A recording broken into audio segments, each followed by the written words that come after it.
Hello, BookTube. I'm here with a top 10 list. It's top war films. My favorite top 10 with some honorable mentions I'll mention at the end. This was an idea that Aaron Hook and I came up with at the beginning of January.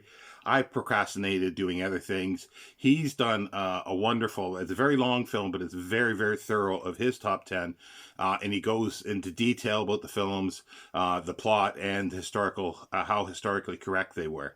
And that's, I'll link that below. I'm finally getting around to mine. I'm not going to go into that much detail.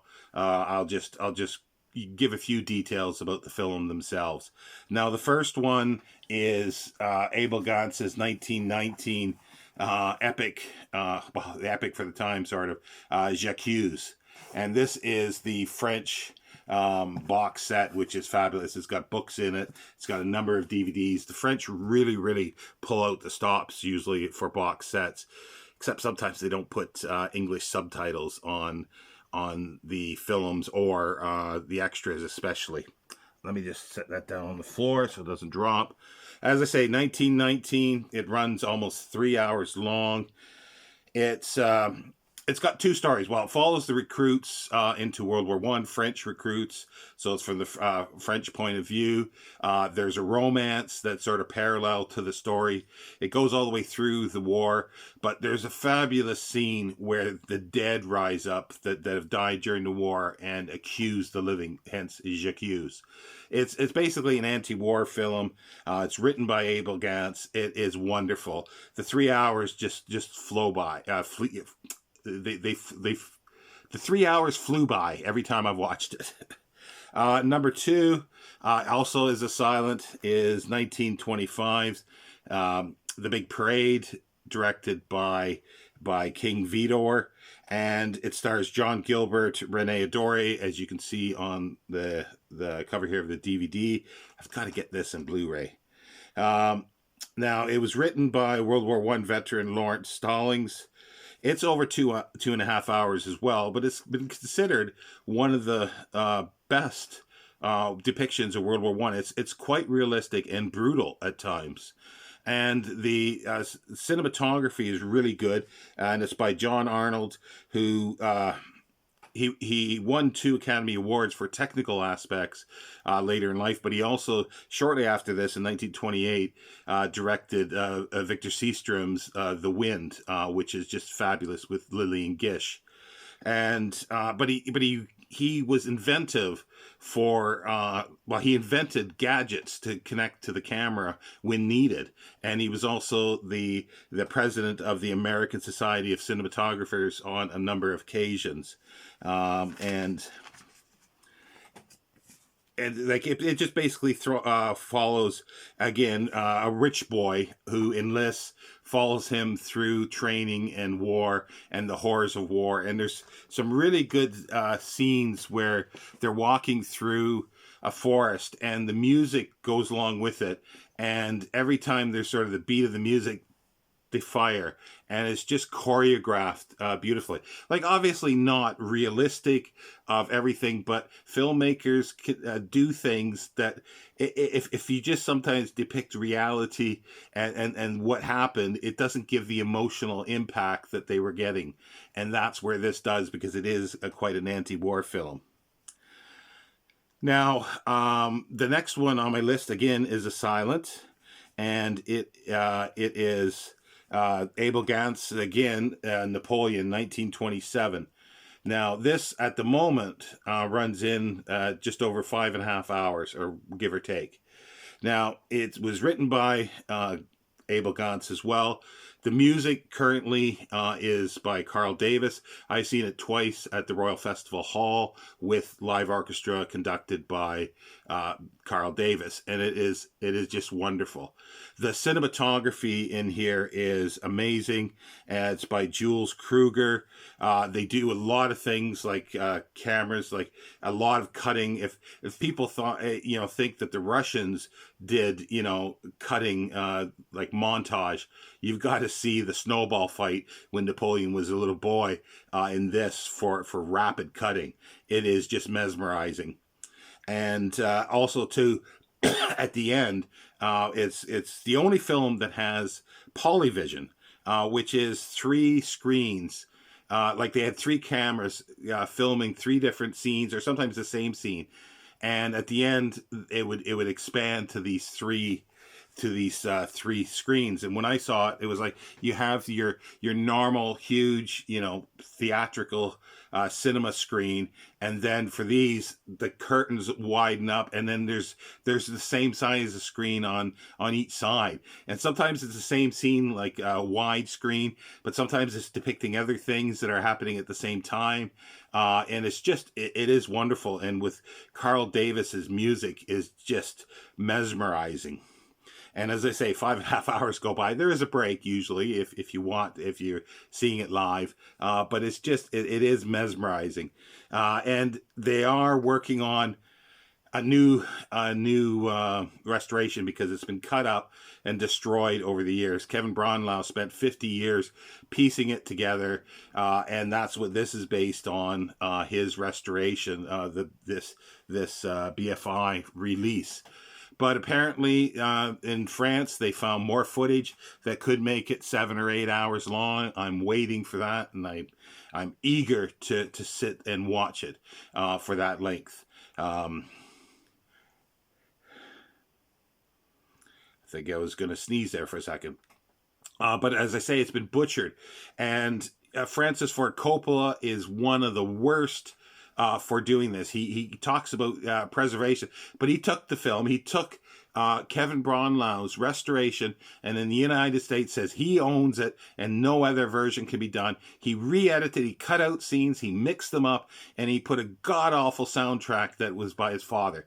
It is absolutely awful, and it should be buried. But anyway, let's go on. And then the next one, also 1927, is William A. Wellman's Wild Bill Wellman, 1927, Wings. Now, this has Claire Bow, it has Charles Buddy Rogers, Richard Arlen, and a small part by Gary Cooper. A very small part. He's only on screen for a little bit. I won't say what happened, but it really launched his career. William Wellman really liked him, and he could have just had him on payroll for like half a day to do the scene, and that was it. But he kept him on for quite a while to give him some extra money, and it's really like it captivated audiences, the film, but also Gary Cooper, and that really launched his career. Now it's there's sort of a triangle romance with this. And they're combat pilots in World War One, and the thing that makes it great is like the air combat scenes. It's directed, as I say, by Wellman, and he was in World War One. He flew in France, and there's a story where the stuntman couldn't crash the plane to his liking, so he jumped in a plane, blew it up, crashed it, jumped out and said, "That's how you do it." Well, more or less like that, but I could just envision it. And yeah, it's just a wonderful film, and again, anti-war. It's one of these in the 20s that finally got to depict war a little more detail and accuracy in the brutality of it than there was before, rather than propaganda. So then we go on to now sound, 1930s, Lewis Milestones, All Quiet on the Western Front, obviously based on Eric Maria Remarque's 1929 novel, the same. And this is from the German point of view, as the novel is. And it stars Louis Ayres. It's a pre-code film. And the cinematographer was Arthur Edson, who did Thief of Baghdad in 24, Frankenstein 31, he did 2 versions of the Maltese Falcon, Satan Meets a Lady in 36, and then Maltese Falcon in 1941, but also he did The Old Dark House, which is one of my favorites. But again, it depicts soldiers going in, idealistic, going into war, following them through, the brutalities of war and how it affects them. It's not as brutal as the book is, but it gets close at times. And it's just, they've got a wonderful ending that's not in the book, but it's absolutely beautiful. Again, it gets the emotion across. And at times, it may not be historically correct, but if they get the emotion in, that's the purpose of film, because it is a film anyway, so it's not going to be reality regardless. But you can take so many liberties, though. I do admit that's another argument. But yeah, 1930s, All Quiet on the Western Front. Now we've got. Let me see, what's next here. We've got The Cruel Sea, which I don't actually have a copy of.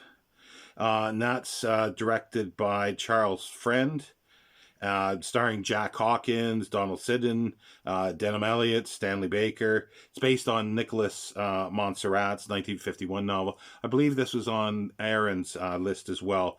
It was released by Ealing Studios. And it's the Battle of the Atlantic, and there is just an absolutely wonderful scene in it that's just beautifully filmed. It's Jack Hawkins is the captain, or he's in charge of the fleet. A ship has been sunk by a German submarine. There's survivors in the water, but they find that there's a submarine just below them. Now he's got a choice. Collect the survivors, and the sub will go away and get away and cause, potentially how many more sinkings and deaths. So he makes the choice to send depth charges, like through the men, like where the men are. And you don't see that. You see the depth charges going up, and it's all panning. It's showing the side of the ship and the men watching this, and his men. They come up and watch it because they know what's going on. And you hear the explosion, and all you see is people's faces. They go like this. And then boom again, and then like this, because bodies are flying up and dropping back down. That is more effective than showing the reality, I think, because it's showing the effect of on the men. Now, obviously, it was cheaper to do it as well, so it was a way to get around things and possibly showing bodies flying up in the air, especially in what year was this again? 1953 might have been a little too much for the audiences. So you get around this by doing something very clever. So that's The Cruel Sea. Then we've got number 7 that on my list is Stalag 17, directed by Billy Wilder from 1953, released by Paramount. It was co-written by Billy Wilder, and it's based on a 1951 play by Donald Bevan and Edmund Trzynski, I think it is. Starring William Holden, Otto Preminger, who actually was a director as well. The cinematographer is Ernst Laszlo, and he did 1954's Naked Jungle, Inherit to Win 60, The Fantastic Voyage in 1966, and even Logan's Run in 1976. And it's basically exactly what it is. It's the prisoners of war during the Second World War. So it's not a war film like a battle and fighting, but they're fighting to escape. And it's really, really good. And William Holden is sort of he's accepted what's happened, and he's just trying to make the best of it and profit himself as well, profit from it as well. So he wheels and deals with people with cigarettes, and he gets stuff from the guards and everything. So it's a wonderful film. Another Billy Wilder, absolute fabulous director. Now we've got we continue on with Ice Cold and Alex, 1958, and it's directed by J. Lee Thompson, based on a novel by Christopher Landon, I think it is. I can't read my writing here. It doesn't say on the back here that I can see. But it stars John Mills, Sylvia Sims, and Anthony Quayle. Cinematography by Gilbert Taylor, who actually wound up doing 1963 Dr. Zhivago, Roman Polanski's Macbeth in 71, The Omen in 1976, and Star Wars 1977. And it's set in North Africa, just before the Battle of Tobruk, or before the Germans attack, and they're evacuating. But John Mills' character is a drunkard. He's war weary, and there's a few nurses as well that have been left behind. So they decide to take an ambulance and drive to the British lines. Along the way, they meet Anthony Quayle, who plays an Afrikaner, a South African soldier, and it's just they're getting to Alexandria by car and everything that happens in between. And to me, it's a great war film because it's depicting people. There's a few battle scenes as well, like our fight scenes. But there's a little trick to the title, Ice Cold in Alex. I won't spoil it, but it's something that is ice cold in Alex. Let's see here. We got, excuse me, number 9, Lawrence of Arabia. I believe that was on Aaron's list as well.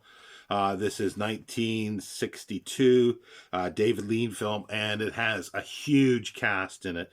Peter O'Toole, Omar Sharif, Alec Guinness, Jack Hawkins, Anthony Quayle, Anthony Quinn, Claude Rains, Arthur Kennedy, and it goes on and on and on. And it depicts, it's a biopic of T.E. Lawrence, and, he's sent in to organize the Arabs in a revolt, basically fighting the Ottoman Empire, and it follows through, and it shows how this changed Lawrence. Sorry, I'm getting a bit of cold or something, and my nose I'm holding back sneeze and everything. So it depicts that, but there's some really great scenes, and there's a YouTube video of Peter O'Toole talking about this and the filming of this, and when they attack Aqaba, they come from the desert, and they're riding camels, like a whole bunch of, but Lawrence and Peter O'Toole and Omar Sharif are riding camels, and they were talking before this was happened, before they're filming this the next morning, and they were scared shitless, basically, because you got these camels and all these other hundreds of extras on horses and camels thundering on behind them, and they were afraid of falling off. So Omar Sharif says, "Well, I'm tying myself to the camel." And then Peter O'Toole says, "Well, I'm getting drunk." And then Omar Sharif says, "Well, I'm getting drunk as well." So if that's true, when you watch the scene, they're pissed.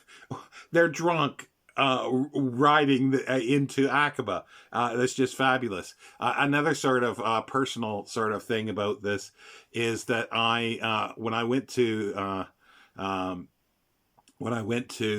the Middle East, and I was in Jordan, and I went to Egypt, and through the way I went down to Aqaba, took a ferry across to Nuweiba, and then across the Sinai Peninsula. But the thing was, I got into Aqaba, and I thought, I have a whole day there before the ferry leaves at night that I could look around. But no, you sort of get stamped out of Jordan, and I had to stay in the compound, so I didn't get anywhere. So it was great. So I figured, okay, well, I'll cross the Sinai like Lawrence did in the film, and get to see the Red Sea, the canal. But no, it goes under a tunnel, and so I missed it all. And then when I came back, I'll make sure that I come back there, but I flew back, so that didn't work. The other little thing is, I have a little poetry book. I'll see if I can find the video. I'm sure I did a video at part of my hours in my library where I have this little poetry book that was written by a captain of a ship, and it's has this inscription, and it was given to Field Marshal Allenby, who is was Field Marshal Allenby who sent Lawrence into the Middle East. And it was I've authenticated it in the sense that he was on that ship, and it's dated Christmas Day and everything like this. So he must have had it at some point, whether he kept it or not, and it disappeared from his library very quickly, or he kept it and it somehow wound up on my shelves. It's still packed away, so I don't know where it is at the moment, so I can't show it, but I'll see if I can link that video if anybody's interested. Enough about Lawrence of Arabia, and it was Columbia Pictures that made it. Now we got Zulu, 1964. That was also on Aaron's list, and it was directed by Cy Enfield. It depicts the battle at Rorke's Drift in 1879. The British soldiers were there, and they're attacked by like 4,000 or more Zulu. It was a story written by John Preble, starring Stanley Baker, Jack Hawkins, and Michael Caine. Richard Burton narrates. The cinematography is Stephen Dale, I think it is. I can't read my writing at times. Let's see if it says here. No, I don't see it. But yeah, it's a fabulous film. It's an anti-war film in many ways. People do not. I think it's people either if they've watched it, they have not understood it, or they haven't seen it and they just think it's killing a bunch of natives, South Africans. And it's awful, but it's not. It's well done. It's respectfully done, and it's basically an anti-war film. So and again, like a lot of people have seen this. So, but as I say, it's the Battle of Rorke's Drift, or the attack on Rorke's Drift in 1879. So there's that. So that's 10. Now we go to the honorable mentions, and there's one I don't have again. I did have this. I had The Cruel Sea, and I had In Which We Serve, which is the runner-up here, 1943, or is it 42? It's Noel Coward. He directed it, or partially directed. The action scenes were directed by David Lean, and it stars John Mills, Noel Coward, and Celia Johnson. And it's a naval it's a naval film, and it's just follows again this ship, and it's about the Navy. It's a bit of a propaganda film, but it's well done. Noel Coward is worth watching. He may not have aged that well, but I still like his films. So again, I'm not going to go into too many details or less details here. Next one is definitely a propaganda film. Mrs. Miniver, 1942, directed by William Wyler. It's starring Greer Garson, Walter Pidgeon, Teresa Wright, and Dame Mary Whitty. She was in Alfred Hitchcock's The Lady Vanishes. She was the lady that vanished. And it was based on a novel by Jan Struther, which I've not read, which I'd like to. It's a Hollywood film, but it's as I say, it's a propaganda film. But it's sort of it's during the war, Second World War, but it's at home, and it's got the evacuation of Dunkirk in that, so it's showing. And the interesting thing is, like, Greer Garson had, I forget who played the son, but anyway, her son, or Walter Pidgeon and her son, and the actor, she wasn't that old in here, but she was actually dating the actor who plays her son in the film. So that was a little strange, maybe. But yeah, so there's Mrs. Miniver. Then we go Five Graves to Cairo, another Billy Wilder film. This is 1945. It's directed again by Louis Milestone, who directed the All Quiet on the Western Front. And It's from the novel by Harry Brown, which I've not read either, which I'd love to. Dana Andrews, Richard Conte. Uh, no, sorry, I'm on the wrong. Sorry, let's back up here. Five Graves, Cairo, 1943. Billy Wilder, French Out Tone, Anne Baxter, Eric von Stroheim, the inimitable Eric von Stroheim playing Field Marshal Rommel, and Akim Tamiroff. It's based on the 1917 novel, or play, sorry, Hotel Imperial.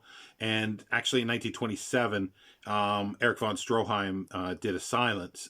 He started a silent film of it, but obviously that wasn't. It was adapted by Billy Wilder to World War II, and it's fabulous. It's again set in sort of North Africa, and while Eric von Stroheim's character. Well, I won't spoil what the Five Graves to Cairo are for the film if you decide to watch it. But it's a Billy Wilder film, so it's definitely worth watching. But it's North Africa, and French Out Tone is playing a soldier who winds up, and the Germans roll in. He's left behind by his unit, and Akim Tamiroff and Anne Baxter at the hotel sort of say that he's one of the employees there to sort of hide him so he doesn't get killed by the Germans. So great film. And then we've got, I was talking about Walk in the Sun, 1945. That's a fabulous film directed by Louis Milestone. It's from the novel by Harry Brown. As I was saying, Dana Andrews, Richard Conte, Lloyd Bridges, Norman Lloyd. It's got the soldiers landing. They're in Italy, but there's no battle scenes in this. It's showing the downtime in between battles and like marching somewhere, and everything. Like the battle and the fighting is off to the side, off screen, off their path. And it sort of comes in a little bit when they go to look for it, but it's sort of they come after the fighting most of the time, and it's just a beautifully made film. Again, Louis Milestone, great director.